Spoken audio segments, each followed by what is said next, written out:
Why wouldn't we make a part 2? I like raining. So after the symbols that are in Shia LaBeouf's head are found, they need someone to interpret it. And what do? They get John Turturro, who's just as dumb as he was on the last one. And crotchety old man Jetfire. Well, before they find crotchety old man Jetfire, they get this annoying remote control car who you want to break so bad. Isn't it like every other remote control car you've ever owned? Yeah, but this one can talk and humps Megan Fox's leg. So Not even kidding. I wish I was kidding. But anyway, so then they find Jetfire, who's like, if Alan Moore was a robot... Alan Moore, the guy who wrote Watchmen, if he was a robot, he's all crotchety and he's got this beard. He's got a robot beard. It's a lot so of characters awesome. have robot beards, actually.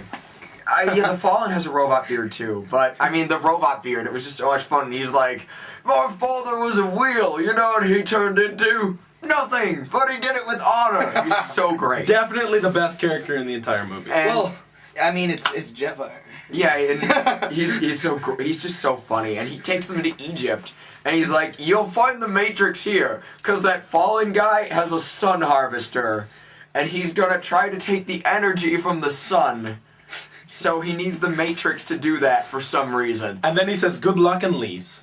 Yep, he leaves Shia, Megan, another annoying person who I'm not even gonna talk about, John Turturro, the twins.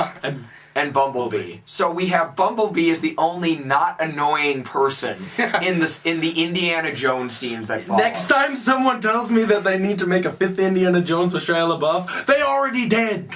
Yeah, They're in a desert. They even find the little door from The Last Crusade. This whole middle section is just awful. I mean, Bumblebee is the only tolerable character. And he can't talk. Unless you count Megan Fox. But that's There's a different reason for toleration right there. Well, actually, one of the good scenes does show up here because Bumblebee beats the crap out of the twins, which is actually very...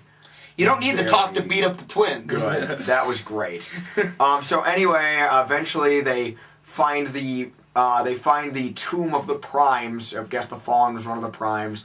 And then it's like, oh, they find the Matrix, but it crumbles. Then Shia's like, I'm gonna collect the dust anyway. And then what follows is, remember the big confusing battle from the first movie? We have a bigger, more confusing battle in Egypt. What we always wanted. With more Shia LaBeouf running away with robots fighting in the background. Yeah. Running away with Megan Fox. Now there are some cool parts, like the Constructicons are in it, and they form Devastator, which is badass. If only he did something. What's not badass is one, they do a scrotum joke with Devastator, which is just stupid. And then the other thing was he almost eats one of the twins and fails. That's unforgivable. See, if you're gonna eat the twins, chew and swallow. You do it for keeps. You don't let them. And then for some reason, while fighting the twins, he's suddenly not fighting them anymore and is ripping the top of the pyramid, which, surprise, has the sun harvester in it. Yeah, because no one bothered to look inside the pyramid. So it's kind of like one of those New Year's poppers. You pull the end, and here comes the sun harvester. That's how the Fallen hides his stuff. He builds giant pyramids around them. So then, so it wasn't the Egyptians and their mighty plan; it was the Fallen. Remember that when your history teacher talks to you. The Bible was a lie. You know what's really sad? Zahi Hawass, who's like the head of Egyptology in Egypt, actually approved them filming there. And the point of this movie was that aliens built the pyramid. Good job, Zahi. Okay, anyway. Oh my god. Okay, so Shia's running with the pixie dust, and eventually he gets hit by the explosion from Megatron shooting something. And he goes to robot heaven. He goes to robot heaven. As a human. Remember this? Amazing. And then after talking to 3 of the Primes, because the other 10 don't matter, nope, not at all. They instruct him that you have to be a good leader to have the Matrix, which doesn't really make much sense. And then he wakes up after dying.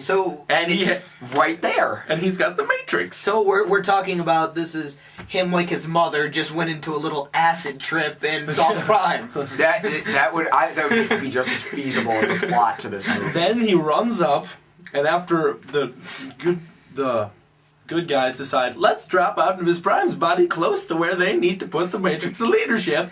And then, so they grab the Matrix of Leadership into Optimus Prime. He awakens. After being, this is like Prime's 7th time being resurrected, so he's probably used to it by now. And then the Fallen teleports in and takes it. Staffadoo. Not even. We're not like jokingly saying like he flies in from off screen and takes it. He literally teleports in, as in his entire plan was banking on the hopes that Shia LaBeouf had the leadership skills to make this MacGuffin materialize. So wait. So he could take it. We're planning. The Fallen's plan was that Shia LaBeouf was competent.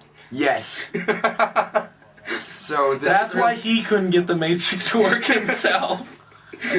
Not a good leader, I guess. So then he takes it, plugs in his machine, and starts staff of dooming things.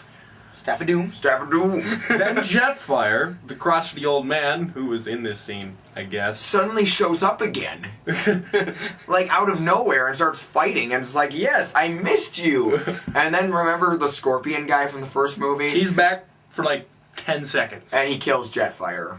He Oh. kind of Ish. rips him open. Okay. It's pretty nasty. And then There's a Jetfire. lot of nasty robot death. They like bleed.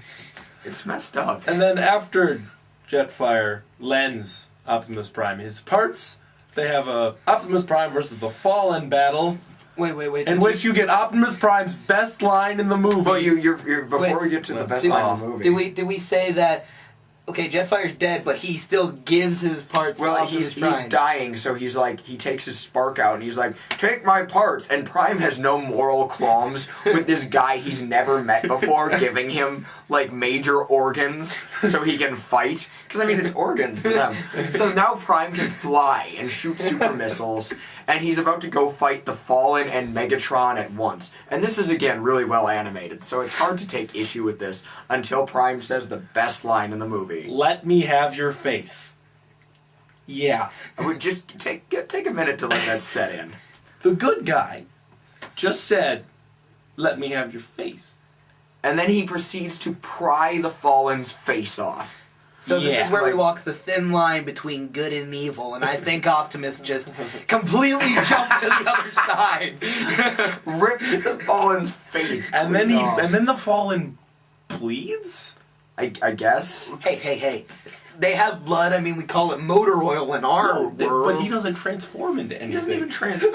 He's this weird. Well, no, he was only in one comic. How do we know he didn't transform into something? Well, in yeah. the comic he did he was a tank in the comic. Ooh. But So if he you go does. by the toy, he's what everything transforms into in this series, and that's a Cybertronian jet. So Because you don't have to have any sort of design. You just have to make it look sort of like Hey, a plane. it's like Hasbro, just recolor. well, it is Hasbro. Wait for Storm Fury the Fallen, which will have more comic book accurate colors and will be out later this year, probably a deluxe figure. Go check it. Anyway, And will look exactly the same. so Megatron's like, darn, that stinks. And Starscream's like, dude, we are so out of here.